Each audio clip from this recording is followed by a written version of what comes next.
இந்த வீடியோவில் நம்ம பார்த்தீங்கன்னா, நேத்திக்கு அத்திக்கட்டி ஆலங்கட்டி மழைன்னே சொல்லலாம். பெருசாக பார்த்தீங்கன்னா, நமக்கு வந்து ஒரு ஐஸ் கட்டியா மழை கொட்டுச்சுன்னு சொல்லலாம். கள்ளக்குறிச்சியின் சில பகுதிகள்ல. கண்டிப்பாக அது நள்ளிரவுல பேஞ்சதால சில பேர் வந்து உள்ள இருந்திருக்கக்கூடிய, அதாவது ஒரு சிமெண்ட் போட்ட வீடு அப்படின்ற மாதிரினா அவர்களுக்கு தெரிந்திருக்க வாய்ப்பு கிடையாது.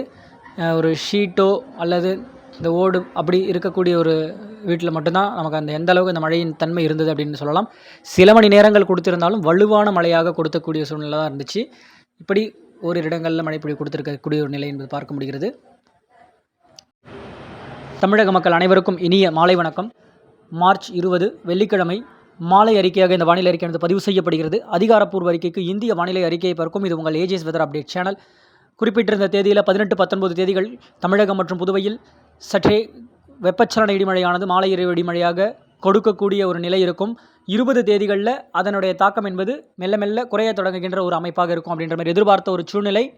இப்போது இந்த வீடியோ அறிக்கையில் பார்த்தீங்கன்னா, ஒரு வீடியோ நான் வந்து சமர்ப்பிக்கிறேன். இது வந்து என்னுடைய வீட்டில் நடந்தது. நள்ளிரவில் வெளுத்து வாங்கியிருக்கிறது மழைப்பொழிவு அப்படின்னு சொல்லலாம், கள்ளக்குறிச்சி மாவட்டத்தின் சுற்றுவட்டார பகுதிகளில். இப்போது எங்கெங்கெல்லாம் மழைப்பொழிவு கொடுத்துருக்கிறது அப்படின்னு பார்க்கும் பொழுது, பெரும்பாலும் மழைப்பொழிவு என்பது சேலம், நாமக்கல் இடைப்பட்ட பகுதிகளில் சற்று வலுவாக கொடுத்திருக்கக்கூடிய ஒரு மழைப்பொழிவு. அடுத்தபடியாக கிருஷ்ணகிரி, தருமபுரி மாவட்டத்தின் ஓரிரு இடங்கள்லையும், ஈரோடு மாவட்டத்தின் சில பகுதிகளிலையும் ஆங்காங்கே, பெரம்பலூர் மாவட்டத்தின் பகுதிகள், கள்ளக்குறிச்சி மாவட்டமாக இருந்தாலும் சரி, அரியலூர் மாவட்டத்தின் பகுதிகளிலும் சரி, திருவாரூர் மாவட்டத்தின் பகுதிகளில், இப்படி சிவகங்கை, புதுக்கோட்டை இணைமிடம் பகுதிகளிலையும் சில இடங்களில் ஓரிரு இடங்கள்லையும், திண்டுக்கல், மதுரை, தேனி ஆகிய பகுதிகளிலும் ஓரிரு இடங்களில் இங்கெல்லாம் மிக லேசான மழைன்னு சொல்லலாம். திண்டுக்கல் மாவட்டம், தேனி, மதுரையெல்லாம் இப்படி ஒரு மழைப்பொழிவு. அங்கே அடுத்தபடியாக தென்காசி மாவட்டத்தின், திருநெல்வேலி மாவட்டத்தின் பகுதிகள் மேற்கு சரிவுன்னு சொல்லலாம். இதெல்லாம் மேற்கு தொடர்ச்சி மலை ஒட்டிய பகுதிகளில் ஒரு லேசான மழைப்பொழிவாக அமைந்திருக்கிறது. பெரும்பாலும் தென் கடலோரத்தை ஒட்டிய மாவட்டங்களில் ஒரு பெரிதளவிற்கு ஒரு மழையோ அல்லது வடகடலோரத்தை பொறுத்த வரைக்கும் வட மாவட்டத்தின் பகுதிகளிலும் மழைப்பொழிவு என்பது இல்லை. இதெல்லாம் மத்திய உள்தமிழகத்தில் மட்டும்தான் மழைப்பொழிவு கொடுத்திருக்கிறது. அது அப்படியே டெல்டாவை நோக்கி வந்து டெல்டா மாவட்டத்தின் சில பகுதிகளிலே மழைப்பொழிவு கொடுத்திருக்கக்கூடிய ஒரு நிலை என்பது இருக்கக்கூடிய ஒரு சூழ்நிலை. அதிகபட்ச மழைப்பொழிவாக பார்க்கும்பொழுது நமக்கு நாமக்கல் மாவட்டத்தின் ராசிபுரம் பகுதிகளில் 77 மில்லிமீட்டர் அளவிற்கு மழைப்பொழிவு, திருச்செங்கோடு 44.4, சேந்தமங்கலம் 28.6, புதுச்சத்திரம் 19 மில்லிமீட்டர்களும். இன்னும் பார்த்தீங்கன்னா நாமக்கல் மாவட்டத்தின் ஒரு இடங்கள் அப்படி மழைப்பொழிவு கொடுத்திருக்கக்கூடிய அதே நிலையில் மதுரை மாவட்டத்தின் மதுரை நார்த் 5.6 அதிகபட்சமாக மழைப்பொழிவு.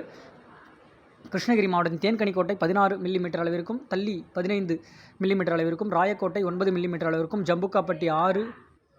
அடுத்தபடியாக கள்ளக்குறிச்சி மாவட்டத்தின் விருகாவூர் அதிகபட்சமாக 17 மில்லிமீட்டர்னு சொல்லலாம். சங்கராபுரம் 10, ரிஷிவந்தியம் 10, மூரார்பாளையம் 10 மில்லிமீட்டர், கடவனூர் 8, மூங்கில்துறைப்பட்டு 8, சூளாங்குறிச்சி 8, தியாகதுருகம் 7, மணிமுக்தாறு அணை 6, எறையூர் 5, கீழப்பாடி 4. இன்னும் பல்வேறு இடங்களில் கள்ளக்குறிச்சி மாவட்டத்தின் பகுதிகளில் மழைப்பொழிவு கொடுத்திருக்கிறது. ஈரோடு மாவட்டத்தின் கோபிச்செட்டிப்பாளையம் அதிகபட்சமாக 21.1 மில்லிமீட்டர் அளவிற்கும், அரியலூர் மாவட்டத்தில் அதிகபட்சமாக செந்தூரை பகுதிகள் 40 மில்லிமீட்டர் அளவிற்கு மழைப்பொழிவும், ஜெயங்கொண்டம் தாலுக்கா 35 மில்லிமீட்டர்.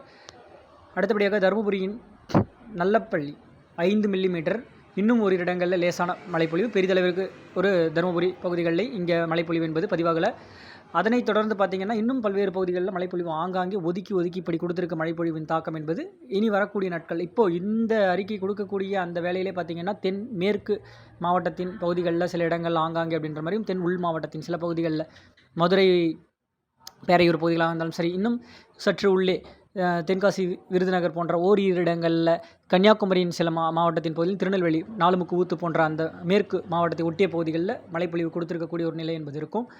இப்படி தமிழகத்தின் ஒரு சில இடங்களில் ஆங்காங்கே அப்படின்ற மாதிரி கொடுக்கக்கூடிய மழையின் அளவு என்பது நாளையும் ஒரு சில இடங்களில் தொடரக்கூடிய ஒரு வாய்ப்பாக இருக்கும். அடுத்தடுத்த நாட்களில் வெப்பம் என்பது இப்போ வரக்கூடிய நாட்கள்லேயே இருந்தாலும் சரி, இப்போது நாளை மறுநாள் இப்படி கடந்து அடுத்தடுத்த நாட்கள்லேயும் வெப்பம் என்பது கூடியிருக்கக்கூடிய ஒரு சூழ்நிலை என்பது சொல்லலாம். மாத இறுதி நாட்கள் நம்ம வந்து ஒரு சில நாட்கள் மழைப்பொழிவு என்பது ஏற்படுவதற்கான ஒரு வாய்ப்பாக இருக்குது அப்படின்ற மாதிரி நம்ம அறிவித்திருந்தோம். அதில் ஒரு மாற்றங்கள் எப்படி இருக்குது அப்படின்றதையும் நம்ம அடுத்தடுத்த நாட்களில் சொல்லலாம். அது வந்து உண்மைத்தன்மை என்ன அப்படின்றது இன்னும் வந்து நமக்கு இன்னும் ஒரு வார காலகட்டங்கள் இருக்கிறது. தெற்கு காற்றின் உள்ளீடு என்பது ஏற்படக்கூடிய ஒரு அமைப்பாக இருக்கணும். அப்போ உயரழுத்தம் என்பது தமிழக கடற்கரையை ஒட்டிய வங்கக்கடல் பகுதிகளில் அமைப்பெறுவதற்கான ஒரு வாய்ப்பாகவும் இருக்கக்கூடிய ஒரு சூழ்நிலை. அப்போ வறண்ட காற்றின் ஊடுருவல் என்பது அதிக சதவீதம் வந்தால் கண்டிப்பாக மழைப்பொழிவு என்பது ஏற்படக்கூடிய ஒரு வாய்ப்பாக இருக்காது. பார்ப்போம் எந்த அளவுக்கு அது அப்படி இருக்கின்றது. மழை பொழிவின் நாட்கள் என்பது துல்லியமாக நம்ம கண்டிப்பாக அடுத்தடுத்த அறிக்கையில் நம்ம அறிவிப்போம்.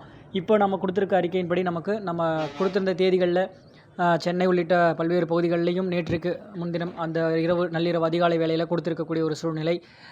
அதனைத் தொடர்ந்து பார்த்திங்கன்னா இன்றைக்கு அங்கெல்லாம் ஒதுக்கியிருக்கு அப்படின்ற மாதிரி இப்போது மத்திய உள் தமிழகத்தில் ஒரு சில இடங்களில் மழைப்பொழிவு நேற்றுக்கு கொடுத்துருக்கக்கூடிய ஒரு சூழ்நிலை. இப்படி மழைப்பொழிவு என்பது இனி வரக்கூடிய நாட்களில் எந்த மாதிரி ஒரு வானிலை இருக்குது அப்படின்றத நம்ம உடனுக்குடன் நம்ம அறிவிக்கலாம். வானிலையில் ஏதாவது ஒரு சிறு மாற்றங்கள் இருந்தாலும் உடனுக்குடன் நம்ம அறிவிக்கின்றேன். இனி வரக்கூடிய நாட்களில் ஒரு சில இடங்களில் நாளை மறுநாள் ஆங்காங்கே அப்படின்ற மாதிரி எங்கேயாவது ஒரு சில இடங்களில் ஏற்படுவதற்கான ஒரு வாய்ப்பாக இருக்கக்கூடிய சூழ்நிலை. பெரிதளவிற்கு மழைப்பொழிவின் தீவிரம் என்பது இனி வரக்கூடிய நாட்களில் இருக்கக்கூடிய ஒரு சூழ்நிலையாக தெரியல. வெப்பம் என்பது உயர்ந்து காணப்படுகின்ற ஒரு நிலையாக இருக்கும். வானிலையில் சிறு மாற்றங்கள் இருந்தாலும் உடனுக்குடன் அறிவிக்கின்றேன். வானிலையோடு இணைந்திருங்கள். நன்றி, வணக்கம்.